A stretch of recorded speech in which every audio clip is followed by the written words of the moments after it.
A Campbell River man is speaking to us tonight about the scare of his life. He says it was part instinct, part luck that likely saved him when he came face to face with a bear on a city sidewalk. Dean Stoltz reports. South Alder Street is a main north-south connector in Campbell River, and even though 19-year-old Riley Tufel has seen bears here before, the last thing he expected during a recent morning walk was a face-to-face encounter with one. I just heard some rustling in the bushes, thinking it was deer, and turned to the side, and it was a huge bear. So the big black bear was staring at him through that hole in the bush on the other side of the road. The big Bruin then started to cross the road in his direction. You weren't quite sure what you were supposed to do? Exactly, yeah, no, because you always hear when you're little, like, what are you supposed to do with a bear, what you're supposed to do with a cougar, and I'm kind of mixing the two together, couldn't really get it straight, like, am I supposed to run, am I supposed to stay, you know.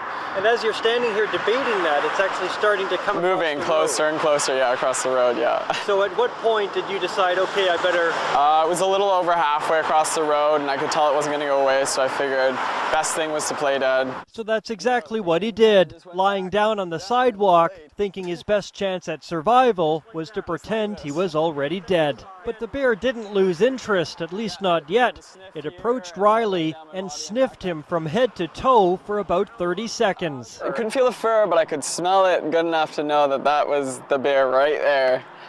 Yeah. And at that very moment, what were you thinking? I'm gonna die. He says he knows the bear could have taken a chunk out of any part of him right then and there and maybe ended his life. But he says what he'll remember most about this close encounter was the smell of the bear.